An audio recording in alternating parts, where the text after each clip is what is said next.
Xin chào Vietnam. Hello everyone and welcome to the second episode in the series Up in Your Business Vietnam, where I discuss things that I've noticed as a business consultant here in Vietnam that I really believe will benefit the people and the culture and help protect from too much outside investment and outside business taking over. What I want to discuss today is expertise slash know-how, communication, and excuses.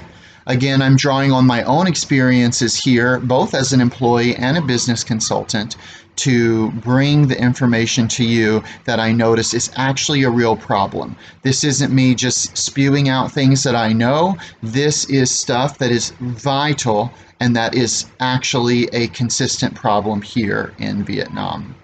First of all, I noticed when I first got here, I knew that in order to be a business consultant, I needed to work for Vietnamese businesses. One thing I want to note very early is if you're going to hire a business consultant, you really need to see someone who has age behind them and experience. It's so much more important than a degree. I myself have run businesses in 4 different nations in very different circumstances and varied types of businesses. So when I bill myself as a business consultant, or I create this video for you, or I create a business for business consulting, I have the expertise and the know-how to do that. I see a lot of people that have zero business experience starting businesses here as business consultant, and I really want to advise anybody that's listening not to hire someone who is not an expert, who doesn't have years of experience behind them where they can really back up what they're doing and what they're saying to you. I try to research some of these companies and these individuals advertising themselves as business consultants, as life coaches.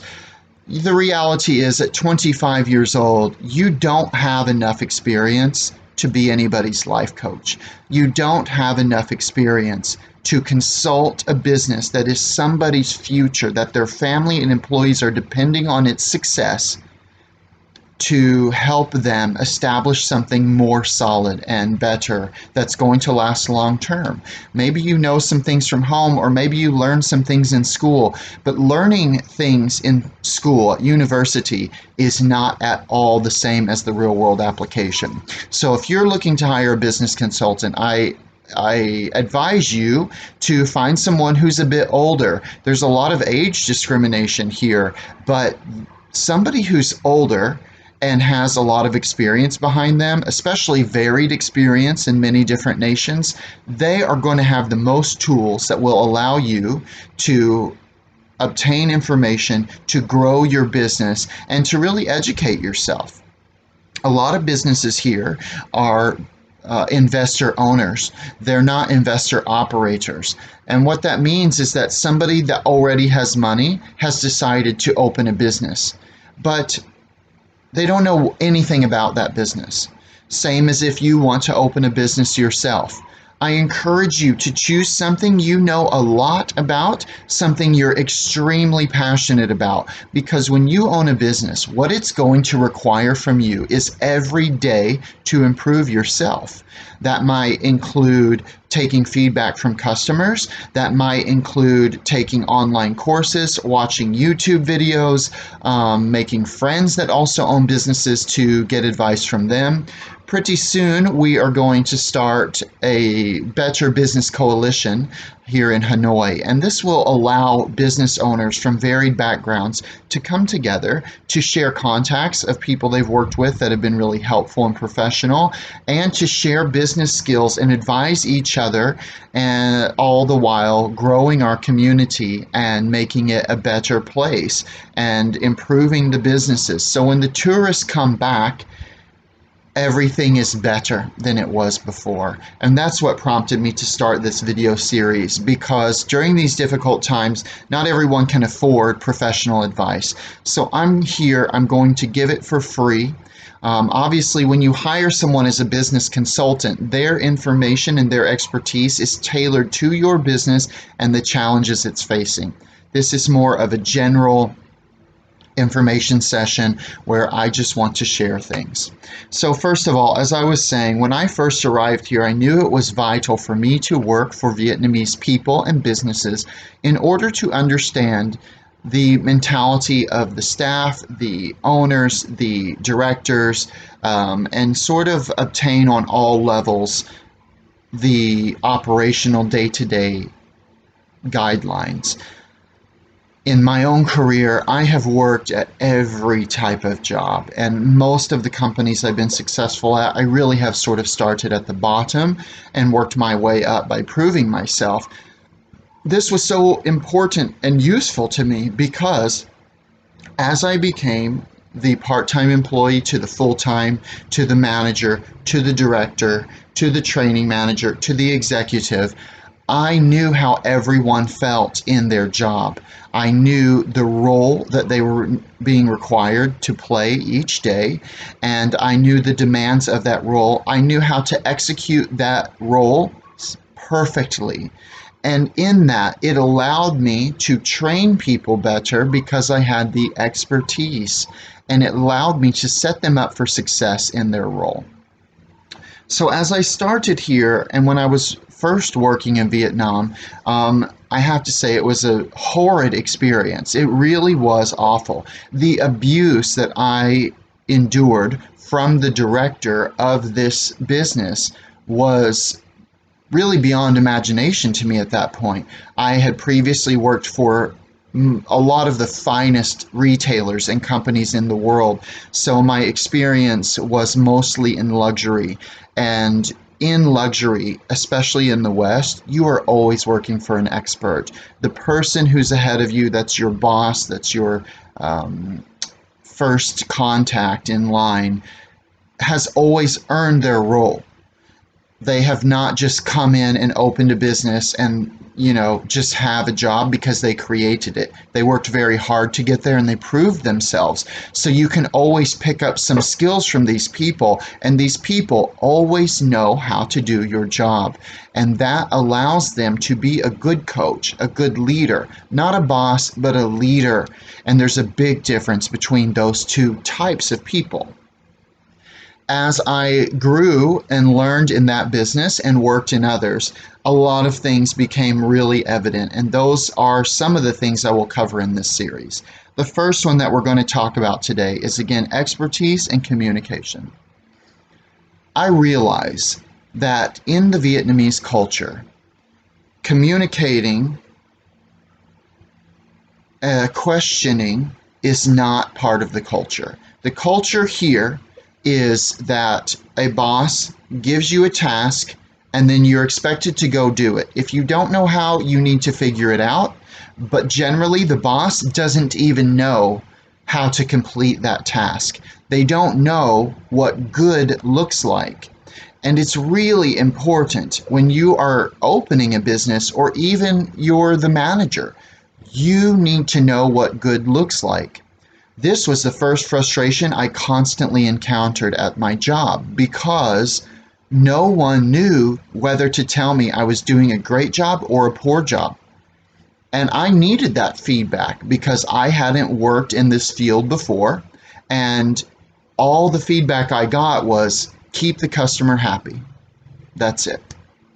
So no matter what I did, no one could even say, oh, that's a brilliant idea. Wow, that's really helpful, because they didn't know. They didn't know that it was helpful. They didn't know how to do my job. They had zero clue on how to do what I did. And that was a very constant frustration for me because you're setting your own goalpost.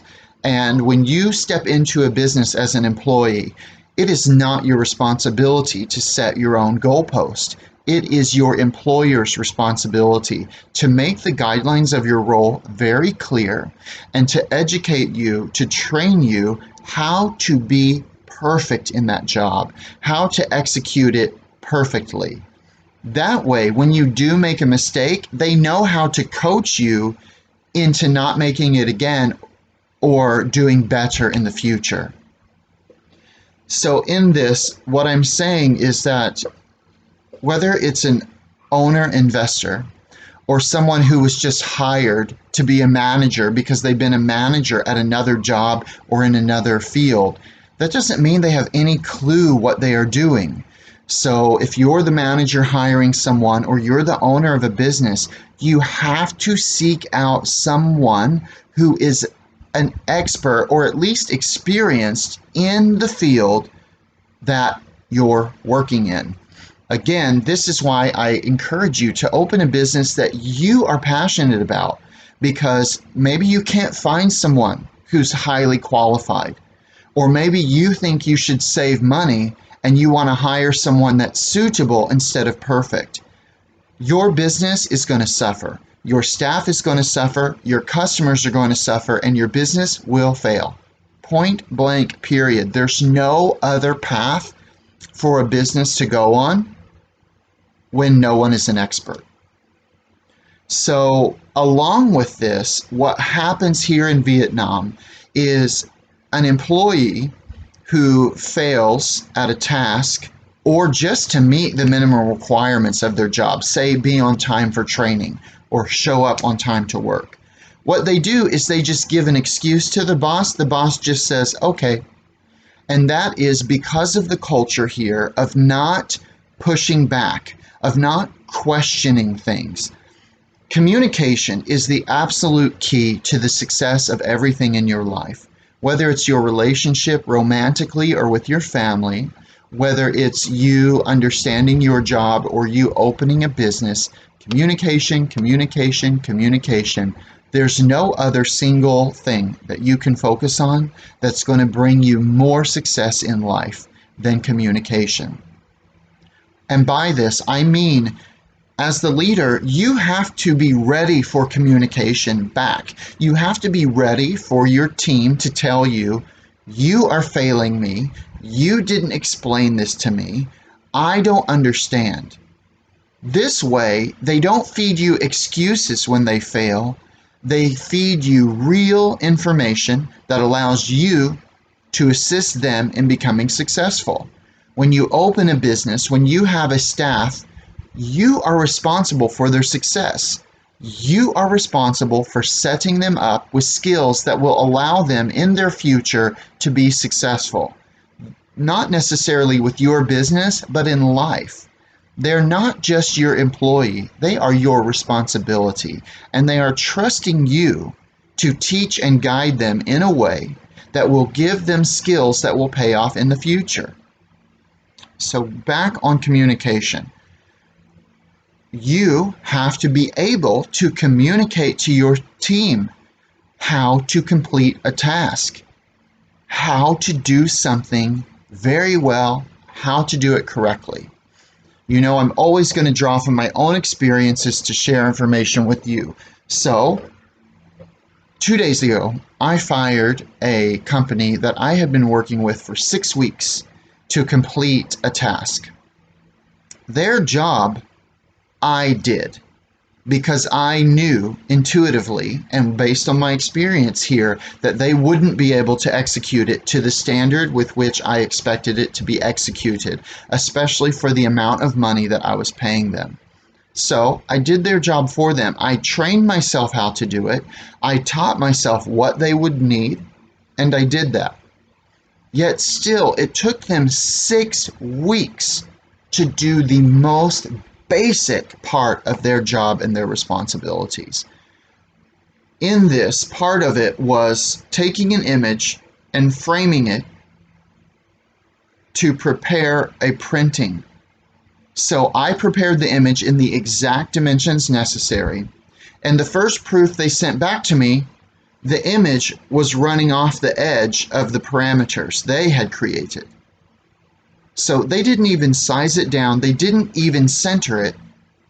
It was aligned on one side and then completely ran off on the right side and the top. And they sent me that to approve for printing. This really speaks to the amount of integrity that people have in their job because their owner doesn't know better, because their owner does not engage in their day-to-day job, because there are no consequences for wasting the customer's time and wasting the company resources. They just fail. It is acceptable to them to fail because when they give an excuse, the boss accepts it and the customer accepts it. In the West, we say the customer's always right. This isn't necessarily the case. But what your customer does not owe you is to waste their time. What they do not owe you is to have expertise in the job they've hired you to do. That is your customer. And when they come to you, anything that you offer, a service from your business, you should execute flawlessly without question. Yes, mistakes will be made. But it's because everyone in the culture just accepts whatever BS excuse is given to them that this issue is everywhere. I mean, it's everywhere. It's in business, it's in rental contracts, it is in dealing with attorneys. No matter what you pay someone, their belief is that they can give you any lie or any excuse and you're just going to accept it and move on, because that is the culture here. And I really want to respectfully incite a change in that culture. Whether it is your boss, whether it is your mother, no matter who it is, you have a right to push back on someone, to not accept their excuse. In my first job, I was told that I wasn't paid on time because the owner didn't have any money. So I messaged the owner and I said to her, I'm told you don't have any money and that's why I can't be paid on time. Obviously, it was a lie. And the director of that business, to say she was shocked is an understatement. She could not believe that I told the owner what she said. But for me, everybody just needs to own their information. If it's not true, don't say it to me, because I guarantee you, I will call you out. I will make you face the lie that you are telling me. This company that I had to fire, after 6 weeks, hundreds of messages, probably 75 hours of my time wasted doing their job for them. And I finally realized they aren't working with a designer. This isn't a digital artist. This isn't a graphic designer that works for them. This person has no idea what they're doing. 4 months ago, I had no experience in graphic design. I taught myself graphic design so that I could design the marketing and the branding for my new brand in a way that was executed to the level that I expect, because it really doesn't exist here in Vietnam yet. So I'm really excited to bring this branding to the market and to make the impression that it will on people and start to initiate this idea and this interest in a new way to do things. The graphic designer that worked for this company, the extent of their experience was the extent of branding that we see. It's just a bag with a logo or some script writing and a picture of the product. That's it. And that was all that this person was able to do. It was a nonstop frustration for me, because even direct answers, this person couldn't answer. And it took me a long time to realize they don't know the answer. And even some of the answer, I knew that they knew. I asked them 4 times in one day the same question in 4 different ways in Vietnamese, and they ignored my question over and over and over. So I sought expert help from the West, and the expert told me, you're right. They need X, Y, and Z, and the fact that they can't use the X, Y, and Z that you've prepared to do their job, you need to fire them. You need to move on and find someone who knows how to do the job you have hired them to do. This goes back to expertise and know-how. The owner of that company doesn't know how to do any of the jobs, especially graphic design. A lot of us don't know. But they've hired someone who said they're a graphic designer, Yet their CV probably didn't have any graphic design experience. They probably didn't submit a portfolio of their work to prove what they could do. And the company accepted a job from me that was way beyond the scope of their capability. Why? Because they knew it has not been seen in Vietnam before, and that they would then be able to put it on their website and say, we did this, even though I did all the work. Along with the answers that I continually got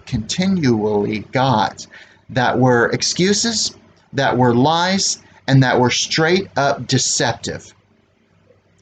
In the end, when I told them, please don't do this work anymore because you haven't contributed anything, your company has not lost anything here. I prepared these graphics myself, and so I need to move on to someone that can do it.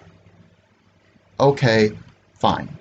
I told the person who'd been the sales rep, I'm really sorry that your designer messed this up for you. You've been between us the whole time until we made this group chat recently, and you did do your best. But I just want you to know you don't have a graphic designer working for you. That person is not an artist. They are not creative.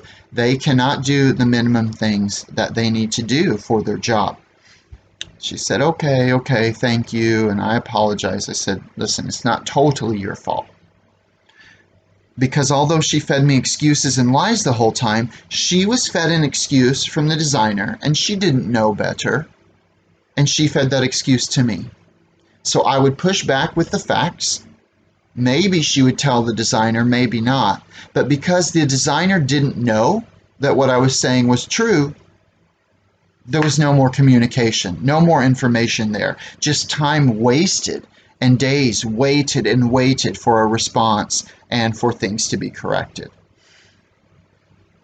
After I told them we were finished, I left the group chat. I got a message later that night that said, I'm really sorry about what happened, but my graphic designer has fixed the issue now, and here it is if you want to still move forward.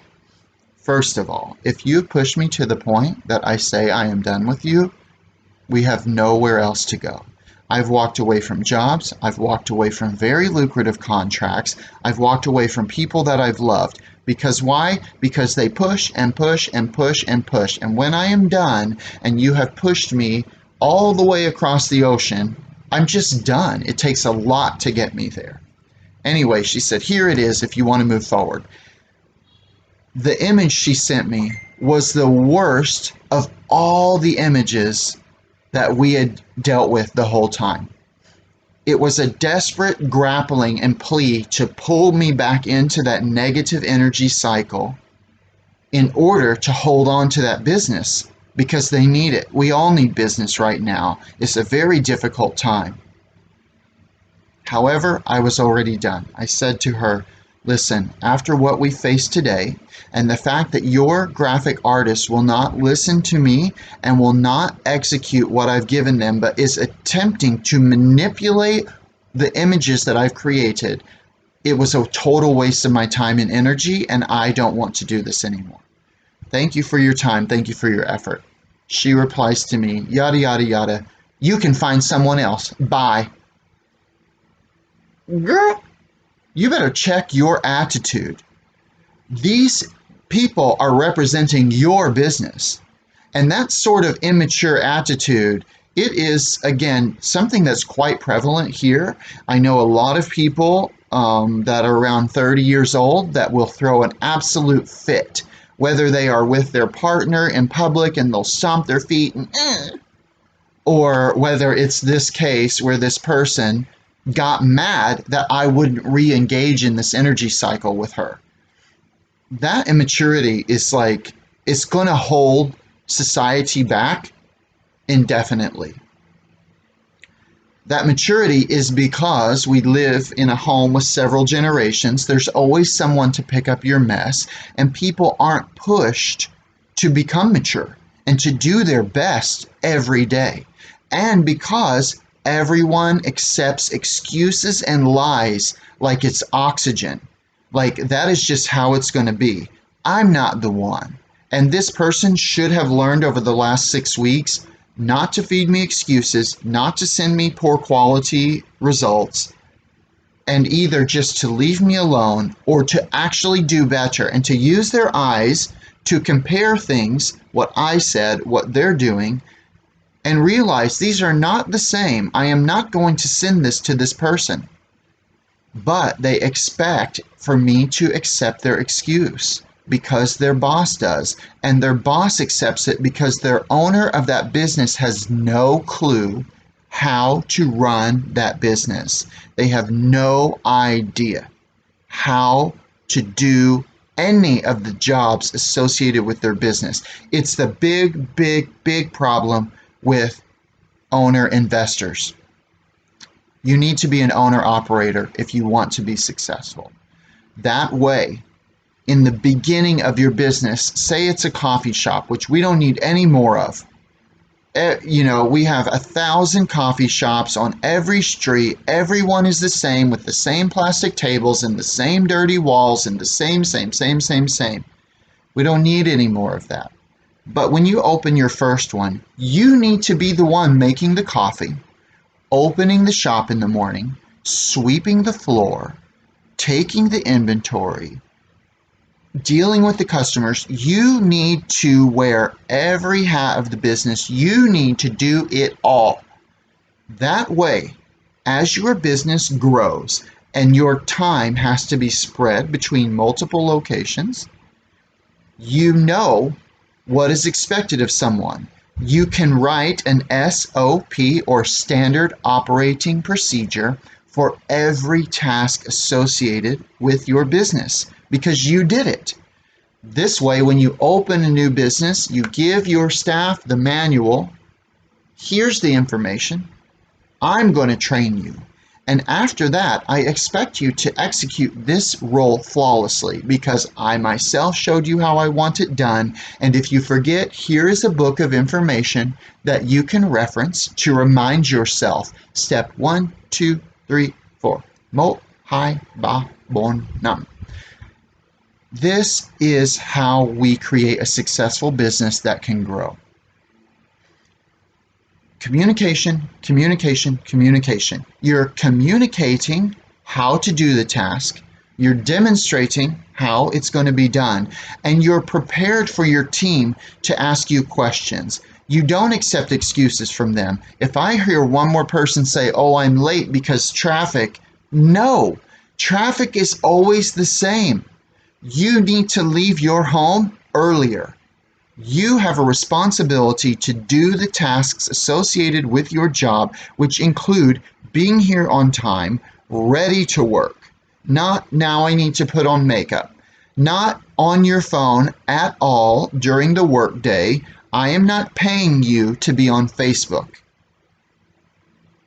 That's not what you're here for. If you have time to be on Facebook, you have time to clean. And I don't care if this is a hospital, the most pristine, clean environment one expects. Clean it again. Do it again. You're here to work. You're working for me. I am paying you. I am treating you well. And I'm teaching you skills that will help you be successful in the future. Now, most businesses aren't doing that. So their staff are on the phone because they don't feel valued, they don't feel cared about, they have not been set up for success, they have no idea about branding, they have no idea the impression that it makes on a customer when a customer walks in your business and somebody is looking down. They don't even look up, they don't even greet you. We'll get into customer service in a different video. This is getting quite long, and I really haven't said everything I want to say, but I know that everyone's time is precious and limited. So I just want to wrap this up by saying communication. You need to have expertise. Your staff needs to have expertise. You are responsible to train them, set them up for success, and don't make excuses for yourself.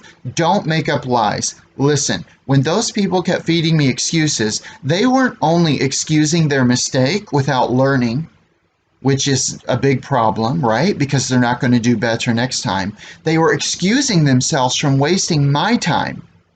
I don't have that time to waste. I have many projects that I'm working on, many things that I want to do, and a lot of information that I want to share with people to help grow and change the business environment that we work in and that we live in as consumers and customers of these businesses.